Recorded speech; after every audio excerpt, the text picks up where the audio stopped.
Hello दोस्तों, आप सभी का स्वागत है एक और नई वीडियो में।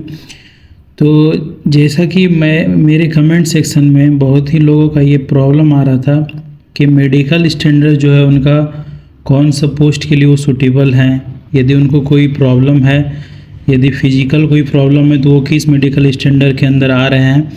और डिफरेंट क्वेश्चंस आ रहे थे मेरे कमेंट सेक्शन में। तो मैंने सोचा क्यों ना मैं इस पर एक सेपरेट वीडियो ही बना दूँ।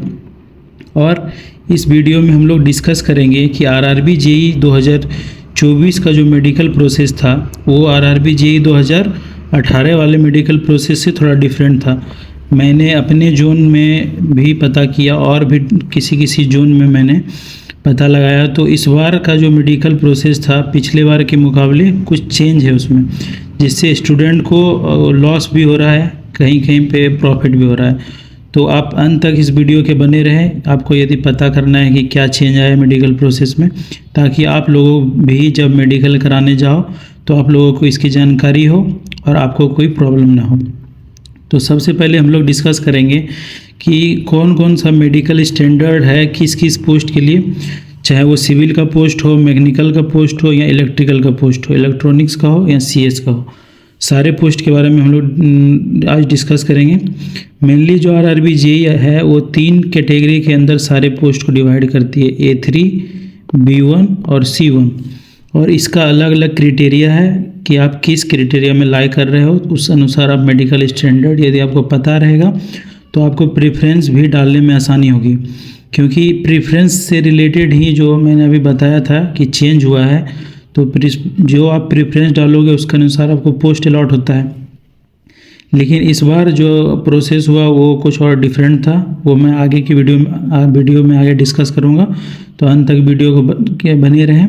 और यदि आपको ये वीडियो हेल्पफुल लगे तो इस चैनल को सब्सक्राइब कर लेना, क्योंकि रेलवे से रिलेटेड जितनी भी इंफॉर्मेशन होगी मैं सारा इस चैनल पे शेयर करूँगा, क्योंकि मैं ऑलरेडी 2024 में सिलेक्टेड हूँ। मेरे साथ जो प्रॉब्लम हुई आप लोगों के साथ नहीं हो, इसीलिए मैंने ये चैनल बनाया है। और आप लोग सपोर्ट करोगे तो मैं सारा चीज़ इस पर इंफॉर्मेशन देता रहूँगा। तो चलिए वीडियो को शुरू करते हैं। तो सबसे पहले आपको पता होगा कि आरआरबी के ऑफिशियल नोटिफिकेशन में जो पोस्ट वाइज वैकेंसी आई है उसमें टोटल 26 कैटेगरी है, जो कि मर्ज कैटेगरी है। इसको आप जब आपको पोस्ट अलॉट होगा तो उसके अंदर मर्ज कैटेगरी का ऑप्शन मिलेगा। उसके बारे में भी किसी और वीडियो में डिस्कस करेंगे। पहले इसके मेडिकल स्टैंडर्ड के बारे में देख लेते हैं। तो मैंने आपको बताया कि आरआरबी जेईई मेनली 3 कैटेगरी में डिवाइड किया है अपने पोस्ट को, एक A3, फिर B1 और C1। जितने भी पोस्ट हैं 26 आउट ऑफ 26 सारे में यही 3 कैटेगरी में से कोई कैटेगरी आपको चाहिए होगा। तो सबसे पहले हम लोग डिस्कस करते हैं कि किस कैटेगरी का क्या रिक्वायरमेंट है। उसके अनुसार आप यदि अपना मेडिकल चेकअप करा लेते हो पहले, तो आपको पोस्ट प्रेफरेंस भरने में आसानी होगी और रिजल्ट होने के बाद आपको प्रॉब्लम नहीं होगी। तो सबसे पहले हम लोग A3 कैटेगरी के बारे में डिस्कस करते हैं। A3 कैटेगरी के अंदर जो आपका रिक्वायरमेंट चाहिए, मेडिकल रिक्वायरमेंट, उसके अंदर सबसे पहले विजन टेस्ट होता है। विजन टेस्ट होगा जब आप मेडिकल में जाओगे, तो उसके अंदर डिस्टेंस विजन के अंदर आपका 6/9 एंड 6/9 दोनों आँख में चाहिए, वो भी विदाउट ग्लास। जितने भी पोस्ट के अंदर A3 मेडिकल स्टैंडर्ड है उसमें आपको 6/9 विदाउट ग्लासेस चाहिए होंगे। फिर नियर विजन में आपको 0.6 चाहिए दोनों आँख में विदाउट ग्लास। कलर विजन आपका मस्ट नॉर्मल होना चाहिए, यानी आपको कलर विजन नहीं होना चाहिए। वहाँ कलर विजन टेस्ट होगा आपका मेडिकल में। नाइट विजन भी टेस्ट होगा, वो भी नहीं होना चाहिए आपको। आपकी हियरिंग टेस्ट होती है, वो नॉर्मल होना चाहिए। और फिजिकल फिटनेस भी चेक होती है कि आपका कोई बोन डिसलोकेट तो नहीं है, या फिर आपको चलने में कोई परेशानी तो नहीं हो रही है। आपको थोड़ा एक्सरसाइज करवा के दिखाते हैं कि आप कर सकते हो। 2-4 फिजिकल टेस्ट आपसे करवाएंगे वहाँ, जिसके अंदर नॉर्मल होना चाहिए आपका, तो आप A3 के लिए एलिजिबल हो। उसके बाद जो नेक्स्ट कैटेगरी आती है वो B1 कैटेगरी है। इसके अंदर आपका 6/9 एंड 6/12। 6/9 आपका चाहिए विथ ग्लास और 6/12 विदाउट ग्लास। यदि आपका 6/9 विथ ग्लास भी है, जिसमें पावर ±2 डायोप्टर तक रहता है अलाउ, यदि इतना है तो आपको B1 कैटेगरी मिलेगा। वो भी सिर्फ ये विजन टेस्ट के बारे में मैं बता रहा हूँ कि आपका विथ ग्लास 6/9 होना चाहिए दोनों आँख में और विदाउट ग्लास 6/12 होना चाहिए। उसी तरह नियर विजन में आपका 0.6 ही होना चाहिए विथ और विदाउट ग्लास। नियर विजन में आपको प्रॉब्लम नहीं होनी चाहिए। कलर विजन में भी आपको प्रॉब्लम नहीं होना चाहिए, यानी कि कलर ब्लाइंडनेस आपको नहीं होनी चाहिए। मैंने बताया उसका टेस्ट होता है। नाइट विजन भी आपका नॉर्मल होना चाहिए, हियरिंग भी नॉर्मल होना चाहिए और फिजिकल फिटनेस भी आपका पूरे फिट होने चाहिए। तो आपको B1 कैटेगरी अलॉट होगी और इससे रिलेटेड जो भी पोस्ट है उसके लिए आप एलिजिबल रहोगे। उसी तरह C1 कैटेगरी के अंदर 6/12 विथ ग्लास चाहिए और 6/18 विदाउट ग्लासेस चाहिए विजन डिस्टेंस विजन में। उसी तरह नियर विजन में आपको 0.6 चाहिए विथ और विदाउट ग्लास। और कलर विजन इसके लिए रिक्वायर्ड नहीं है। इस पोस्ट के लिए कलर विजन का कोई रिक्वायरमेंट नहीं है। यदि आप कलर ब्लाइंड भी हो तो ये पोस्ट में आप एलिजिबल हो C1 कैटेगरी में। तो जो भी भाइयों को कलर विजन या नाइट विजन की प्रॉब्लम है, आप C1 कैटेगरी की जितने भी पोस्ट है उसको ऊपर प्रेफरेंस देना, बाकी उसके नीचे देना है ताकि आपको बाद में प्रॉब्लम ना हो। तो जैसा कि मैंने बताया कलर विजन भी इसमें रिक्वायर्ड नहीं है, नाइट विजन भी रिक्वायर्ड नहीं है। हियरिंग टेस्ट नॉर्मल होना चाहिए और फिजिकली आप फिट होने चाहिए। और फिजिकली इसमें थोड़ा जैसे नॉक नी या फिर फ्लैट फुट ये सब वाला जो प्रॉब्लम है वो भी C1 कैटेगरी के अंदर ही आता है। तो फ्लैट फुट यदि आपका है तो आप इसी वाले पोस्ट को ऊपर रखिएगा और नॉक नी भी है तो आप इसी पोस्ट को प्रीफर कीजिएगा, क्योंकि कुछ जगहों पे ऐसा हुआ कि जिसका नॉक नी और फ्लैट फुट था उसको C1 कैटेगरी अलॉट हुआ, चाहे आप किसी भी मेरिट इंडेक्स किसी भी पोस्ट के लिए क्वालिफाई हो। इसीलिए आप ध्यान में रखिएगा जी। उसके बाद आप कैटेगरी तो मैंने डिस्कस कर दिया। इसके अनुसार यदि सिविल, इलेक्ट्रिकल, मैकेनिकल और इलेक्ट्रॉनिक्स आप जिस भी ब्रांच के हो, मैंने उसका पोस्ट प्रेफरेंस का एक वीडियो बनाया हुआ है, आप मेरे चैनल पे जाके देख सकते हो या फिर मैं इसको डिस्क्रिप्शन में दे दूंगा, आप वहाँ से देख सकते हो।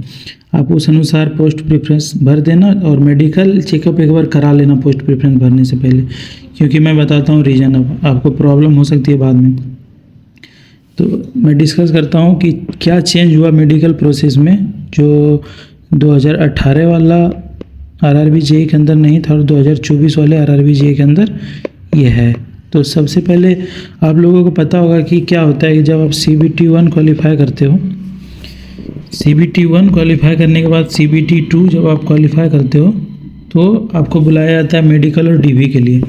आपका DV कंप्लीट कराने के बाद आपको मेडिकल के लिए कोई डिविजनल रेलवे हॉस्पिटल भेजा जाता है मेडिकल के लिए, वहाँ पे आपका मेडिकल होता है। तो पहले जो प्रोसेस होता था 2024 वाली वैकेंसी से पहले, उसमें क्या होता था कि आप मान के चलो कि आप JEE वर्कशॉप ऊपर सबसे पहला प्रेफरेंस आपने JEE वर्कशॉप को दिया है, मान के चलते हैं। उसके बाद आप देखो JEE वर्कशॉप, यदि आप इलेक्ट्रिकल के हो तो मैं उसके लिए देख लेता हूँ। देखिए JEE वर्कशॉप ये रहा, इसका मेडिकल स्टैंडर्ड कितना चाहिए C1। तो नहीं, इसमें आपको नहीं समझेगा। मान के चलते हैं कोई A3 वाला स्टैंडर्ड हम पहले चूज कर लेते हैं अपने मन से। मान के चलिए कि इलेक्ट्रिकल TRD A3 है इसका स्टैंडर्ड, तो इसका एग्जाम्पल लेके हम लोग समझते हैं।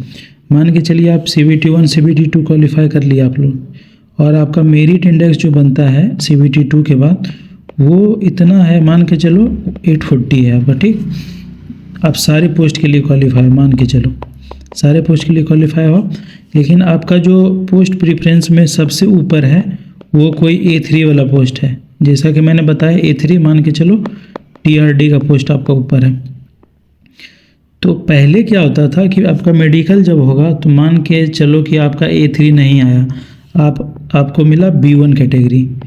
तो क्या होता था कि 2018 वाले वैकेंसी में खासकर ये हुआ था कि यदि आपको B1 कैटेगरी मिला है तो क्या होता था कि वो RRB वाले क्या करते थे, आपका पोस्ट प्रेफरेंस देखते थे कि पहला कौन सा प्रेफरेंस, यदि पहला आपका A3 है, दूसरा भी A3 है और तीसरा जाके आपका C1 या फिर B1 है, तो वो ऑटोमेटिकली आपका तीसरा पोस्ट आपको अलॉट कर देते थे, या फिर यदि B1 वाला ऊपर है तो उसको अलॉट कर देते थे। लेकिन इस बार वाली वैकेंसी में क्या हुआ है, 2-3 लड़कों से मैंने पता किया, क्या हुआ है कि जैसे मान के चलो कि आप का जो मेरिट इंडेक्स है सेम मानते हैं हम 840 है, ठीक।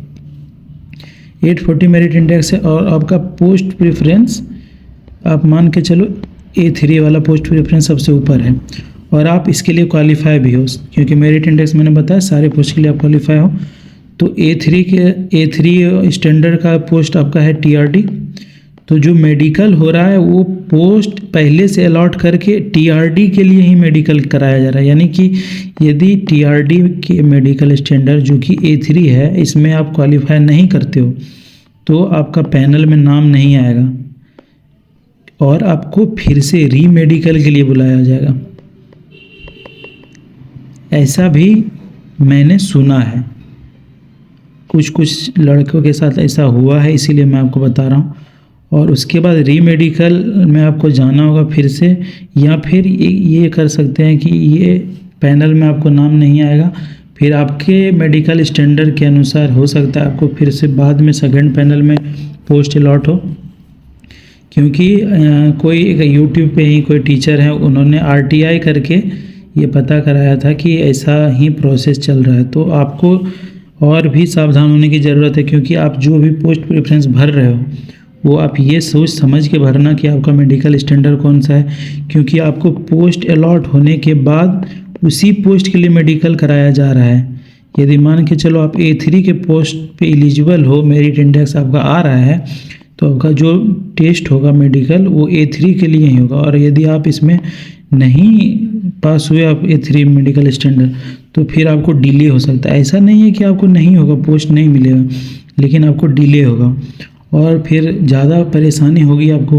हो सकता है री मेडिकल के लिए आपको आना पड़े, या फिर हो सकता है आपको बाद में पोस्ट अलॉट हो, कुछ भी हो सकता है। इसीलिए आप थोड़ा केयरफुल हो के पोस्ट प्रेफरेंस डालना। आप हो सके तो एक बार अपना मेडिकल स्टैंडर्ड चेक करा लो, आसपास के कोई सरकारी अस्पताल में टेस्ट करा लो और उसके बाद ही पोस्ट प्रेफरेंस भरो। तो मुझे लगा कि ये जानकारी आप लोगों के लिए इम्पोर्टेंट हो सकती है, क्योंकि फॉर्म भरने टाइम आदमी यदि कुछ गलती करता है तो उसका जो रिजल्ट आता है उसको एग्ज़ाम निकलने के बाद उसको फील होता है, क्योंकि फॉर्म भरने टाइम तो उतना समझ होता नहीं है। जब एग्ज़ाम क्लियर हो जाता है तब लगता है कि ये गलती नहीं करते तो आज अच्छा होता है। तो यदि आपको ज़रा सी भी वीडियो हेल्पफुल लगी हो तो प्लीज़ चैनल को सब्सक्राइब कर लेना। और क्योंकि रेलवे से रिलेटेड जितनी भी वीडियो आएगी इस चैनल पे लगातार आते रहेगी, और मेरा ज्वाइनिंग यदि होगा तो मैं वो भी दिखाऊंगा, ज्वाइनिंग प्रोसेस दिखाऊंगा, कहाँ ज्वाइनिंग हो रही है ये भी दिखाऊंगा। इसीलिए आपको कोई भी समस्या हो तो मैं उसके लिए आपको सॉल्यूशन प्रोवाइड करूंगा। इसीलिए चैनल को सब्सक्राइब कर लो, शेयर करो वीडियो को और लाइक करना मत भूलना। Thank you.